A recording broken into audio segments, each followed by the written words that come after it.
you are planning a June trip to Iceland, then get excited, my friend, because I have the most comprehensive guide for your June planning to Iceland.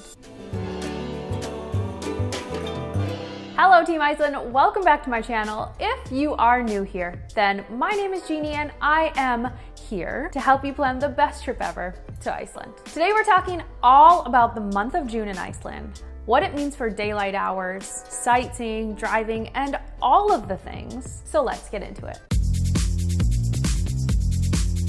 All right, so the first and very most important thing when planning your June trip is considering the number of daylight hours that you have. June is the craziest month because it is literally the peak of summer and the longest daylight hours of the entire year. So I'm talking 24 hours of light in the sky. Yes, it is a crazy phenomenon. So this is what's referred to as the midnight sun. It essentially means that the sky doesn't get dark. So in the middle of the night, it's gonna look like you're in some kind of weird, hazy apocalypse dream. The longest day of the year is June 20th, which is the summer solstice. So the few weeks on either side of this day is when it's literally the longest days, the brightest days. Which brings me to my pro tip. Bring a sleep mask with you. Literally, the most important thing that you can pack in your suitcase for your summer trip is something that covers your eyeballs so you can sleep at night. Otherwise, your brain's gonna be like, it's not time to go to sleep.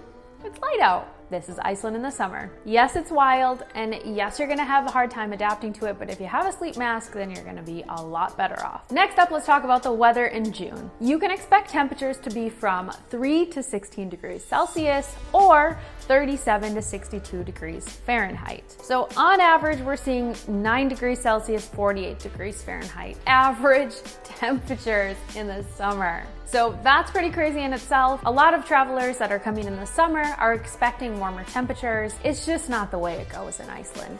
Yes, we can have 20-degree days. It just doesn't happen that often. It might be 1 or 2 days of the whole year that get up that warm, but on average, I'm talking 9 degrees Celsius, 48 degrees Fahrenheit. That's your average temperature. Sorry to bring the bad news. I didn't make the weather. I'm just reporting it.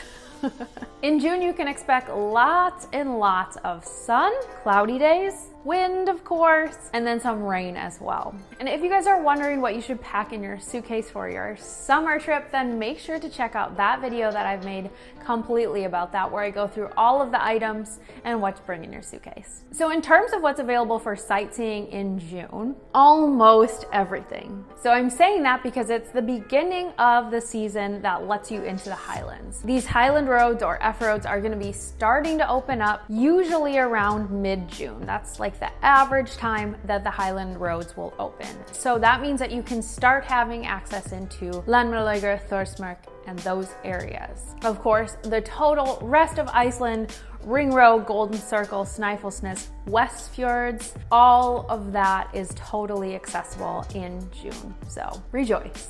Now, along with that is obviously everyone knows that June is a great time to visit Iceland. So this is the heart of peak tourist season. With that, you can obviously expect a lot more people at all of the main attractions and a lot more traffic on the roads. Speaking of roads, driving in Iceland in June is easy.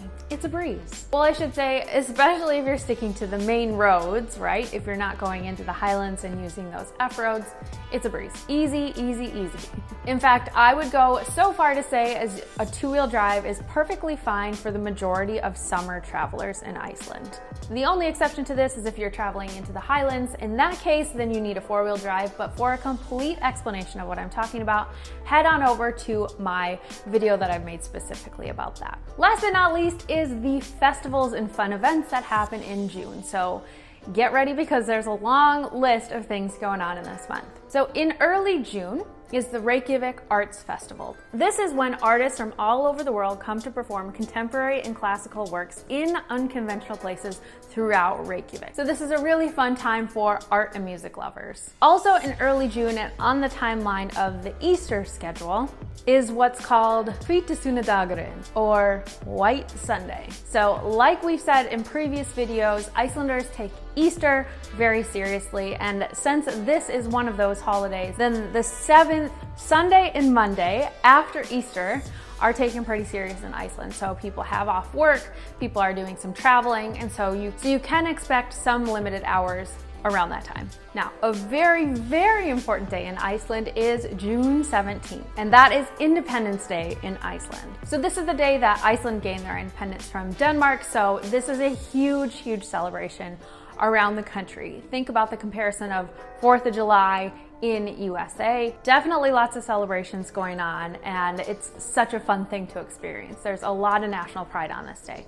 One of the biggest musical events of the entire year takes place in June, and this is the Secret Solstice Festival. This is a festival that invites local and international musicians to play on a huge stage in the middle of Reykjavik over the weekend of the longest day of the year, so the summer solstice. This is a huge, huge musical festival. It's taking place outdoors, and I highly recommend that you check it out if you're planning on being there around that time. So much fun. And the last thing is the WOW Cyclathon. So this is a bicycle race that actually takes place around the entire ring road. This event has been gaining in popularity over the years. However, I have to say, I'm not sure if they're going to continue on with this race because of the airline going out of business. But either way, you do have to be careful around the ring road because there could be traffic delays because of the bicyclists. And just a reminder that if you want to know all about the planning things, including all of the months and everything that you would need to plan your trip to Iceland, you don't have to wait for the month to come out. Just grab a copy of my ebook. It's literally designed to help you plan your trip and give you all of the information that you would need to know. All right, my friends, that is your June roundup for planning your trip to Iceland. I hope you guys love this video. If you did, make sure to give it a thumbs up, subscribe for new videos every Wednesday, and I will see you next week. Happy planning, friends.